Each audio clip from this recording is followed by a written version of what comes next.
Hello and welcome to Down the Vent. My name's Joe, and today we're taking a look at a new cutthroat competitive co-op tower attack game, The Goblin King is Angry. Let's check it out.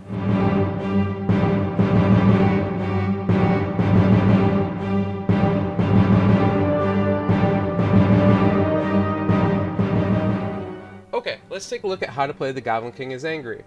The important thing to note before I get into the game too far is that this is a prototype copy of the game, so some of the art, components, anything you see here could change before it gets to the final production copy. Alright, so here I have the game set up for 3 players. The important thing to note when you're playing with only 3 players is that you must have an empty camp in between each player. So we have the blue player here, no green player, yellow player, no purple, red, and then no orange. That way you're kind of spread out and not all clumped together on one side of the board. Then you're going to go ahead and give every player all of their goblin cubes, which are the small like wooden cubes, all of the hobgoblin cubes, which are like the middle ones, and all of the ogren, which are the big, clear, see-through ones. After that, each player will start with 3 stones and 1 specialty card. So here the yellow player has Og, the ogren. It says, you cannot buy hobgoblins, but I spend 1 less stone when buying ogren. So my hobgoblins, I will not actually need this game, so I'm just going to go ahead and remove them. That way I don't accidentally buy one throughout the game. The blue player here has Mincemeat, the pit boss, and it says play 2 extra goblins during the Goblin Phase. And then we have Yobachek, the hyena rider here for the red player, and it says your goblins move 2 hexes instead of 1. And it's important to note that it's only the goblins, it's not the ogren or the hobgoblins, so they're going to want to pump out as many goblins as they can, get the board filled up real quick. Alright, the game is played in 4 phases. We'll just go through all 4 phases here. The first phase is the Goblin Phase. So you're going to get to play 4 goblins from your stash onto the board. So Mincemeat is going to put 2 goblins here, 2 goblins here. And then their special ability is that you can play 2 more goblins during the Goblin Phase. And because they have the King's Ear, which is the first player token, they can actually play at an empty encampment as well. So just to spread out, they're going to put a couple goblins over here as well so they can attack the castle from both sides. It's best not to have everything in one area, because then it's easier to kill them off.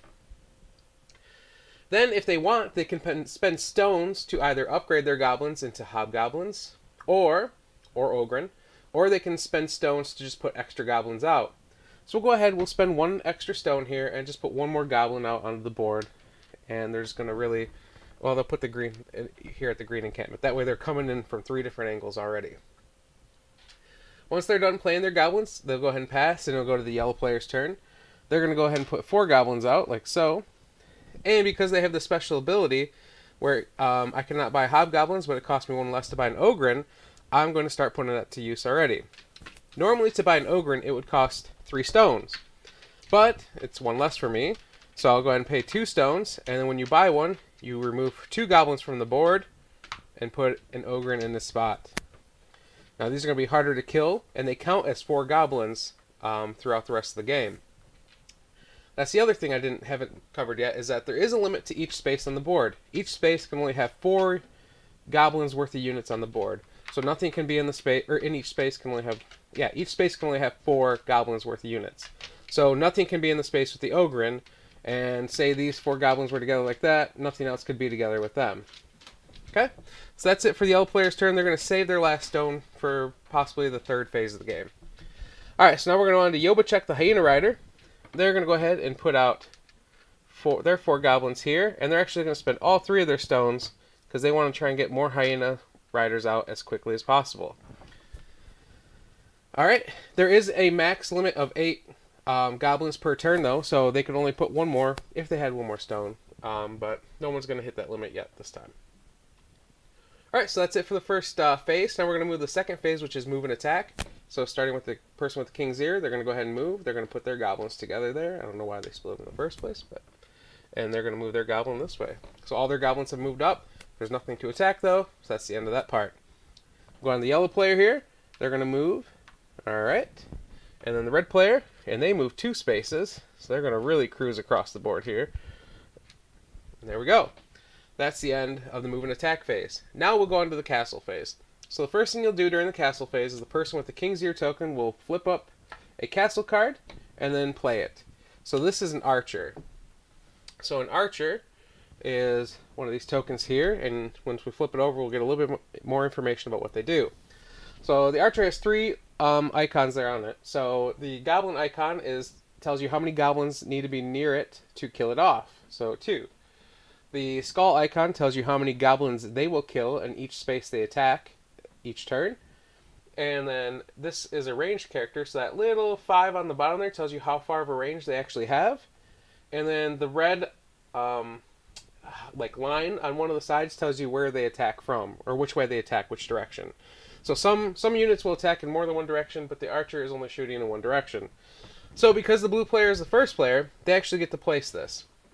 And you have to be careful, because just because you place it doesn't mean your goblins are safe, so you don't want to put it somewhere that they're going to get killed.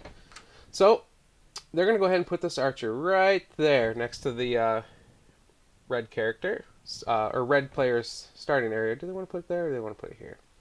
Nah, they'll put it right there. And then now it goes to the phase, or the rest of the phase, where people can purchase more castle cards if they like. Well, the blue player saves some stones here, so they're actually going to pay 1 to buy a castle card. The first castle card will cost 1. If they wanted to buy a second castle card, or if anyone wanted to buy the next castle card, it'll cost 2 stones, and then 3 stones, 4 stones, so each card gets more expensive during each phase. So this is a barricade. Alright, so they can either hold this in their hand because they purchased it and played it on a later castle phase, or they can just play it now. They're going to go ahead and get that out of the way now and build a barricade. So barricade is actually 4 tokens, or 4 tiles, like this, and when they put them out, they get to choose where they want them to go. So they're going to go ahead and try to slow me down, because I have the big guys coming towards the castle, and put this barricade right there. So the barricade doesn't attack, though, as you can see. It's simply got a 10 goblin symbol on it. So I have to simply pile up 10 goblins next to the barricade to destroy it. But until then, I will not be able to get past it to get to the castle. The important thing to note is that you can line up units behind it, like archers, and they will be able to fire past the barricade, killing goblins still. So not a great start for me. They only have 1 stone left, so they don't have enough to buy another castle card, so they're done. I only have 1 stone as a yellow player, so I can't purchase one either. And the red player has no stones at all, so that's the end of the castle phase. Now we go to the castle attacks phase, and that's where all the units and the castle will attack. The castle will always attack every square adjacent to it for 1 damage, or killing 1 goblin. The archer and then all the other units would attack however they are, or however they're built. So this archer will kill 2 goblins in each space up to 5 spaces away. So 2 and then 2 there, killing off over half of the red player's goblins they put out last turn. So they're not going to be real happy about that. So that's the end of the round. To end the round, each player will get to take 1 stone, and the king's ear will pass to the next player. And then you start over again. So go ahead, the yellow player again now gets to put out 4 goblins, and they can put them out in a different area as well if they'd like. So they're actually going to put 4 goblins out here. And they're going to spend a stone to put 1 extra goblin out. And then they're going to pass on anything else. So now we'll go to the red player's turn. They're just going to put their 4 out because they're hoping they can save some stone to buy a castle card this turn, because they want to try and get the blue player back. And the blue player is going to put 4 stones out as well, or 4 goblins out as well. But they're going to spend 2 stones to upgrade one of these goblins into a hobgoblin. Alright, so that's it for the placement phase. Now we'll move them. So the yellow player will move first. They're slowly marching up. Okay. Then the red player is going to move and attack. Whoops, let's move the ones closest to the castle first. Alright, so we'll move these ones, so they're getting close. This goblin here cannot actually move. If they're ever adjacent to a castle unit, or the castle itself, they can no longer move. And the other rule with movement is they always must move towards the castle. They can never move backwards or sideways. They always have to try to get closer to the castle. So this character right there won't move, that little goblin, but this one's will go 1. Oh, let's actually go this way. 1, 2. Get stuck there, and these guys will just kind of fly around the side. Now, since it's the end of their movement phase, they will attack. And since there's over 2 goblins here next to this unit, it will die. So they'll kill the archer, it'll be removed from the board, and they'll get a stone because they killed a castle unit. Every time you kill a castle unit, you get a stone as your reward. And that reward only goes to the player who put the last unit next to it. Speaking of that, how do you win the game? So, we know what we're trying to do. We're moving goblins towards the castle. But how do you win? Well, you win by being the last player to put a goblin next to the castle before it meets its max amount of goblins. So in a 3-player game, you have to have 15 goblins to destroy the castle. It's always 5 times the number of players. So 15, 20, 25, 30, because you can do 3 to 6 players. And if someone else has, like, say I have 14 goblins surrounding the castle, and the next person moves up and puts the 15th goblin, they win the game, even if the other 14 are mine. So it's important that you try to strategize when you get your goblins closer, and not get them there too soon that you lose just because because another player snuck up in there for you. Okay, so that's it for the goblins attack and move phase. Now we're going to go to the castle phase. So the yellow player is going to draw the top card. It's a knight. So we're going to go ahead and draw the knight here and take a look at what they do.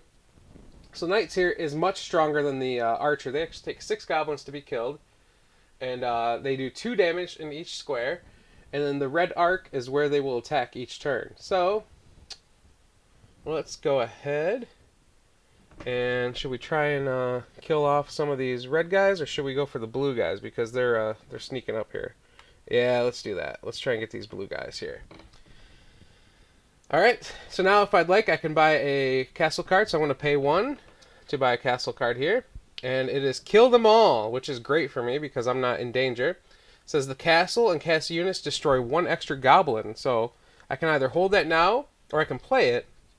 But I think I want to play it because that'll mean the knight will deal 3 damage this turn instead of only 2. Okay, so now I'm going to pass because I have no more stones. The red player really wants a castle card because they're still angry at blue. And they got a tower. Alright, so they can either hold this again or play it now. But they want to get some damage dealing out there. So here's the tower. The tower is awesome. It needs 8 goblins to kill it. It only does 1 damage, but it attacks in every single direction at a range of 3. So the tower just shoots out everywhere and really puts a hurting on everyone. So they're gonna put the tower right here because then they're out of range because they're 4 away. But it'll attack like over this way. It'll attack this way. It'll attack that way. Like it's gonna go everywhere. So, all right, and that's it for the placement phase. So now the castle units will attack. So this one's gonna deal 3 damage, killing off 3 of them. Oops. And then the tower is going to attack this way. It will hit my Ogren, but my Ogren has 4 damage worth of health, so it will not die to the tower since it's only doing 2 damage this turn because of kill them all.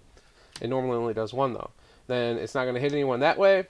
It will hit over here this way and kill 2 of them, and that'll be the end of that attack. And then no one is adjacent to the castle, so no one gets attacked that way. Then we go here, we go there. Yep, okay.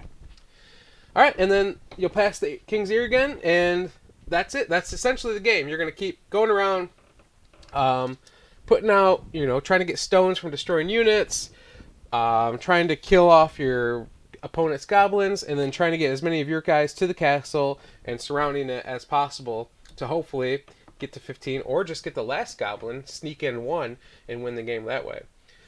So there's a lot of strategy about when you want your goblins to get there. You can even slow your own goblins down if you need to and kill some off so that way, you don't have too many around the castle. But there's a lot that can go into it, and a lot of different cards that, you can play throughout the game. So like this one allows you to move a castle unit. There's also wizards, and there's like clerics that buff the health of all the castle units, so they're like harder to kill off. But there's a lot of neat things that can go on in the game. Let's go ahead and head up though and see what I think about the Goblin King is Angry. Alright, so what do I think about the Goblin King is Angry? Well, when I first got it, I was like, it just seems like it's going to be like a reverse Castle Panic.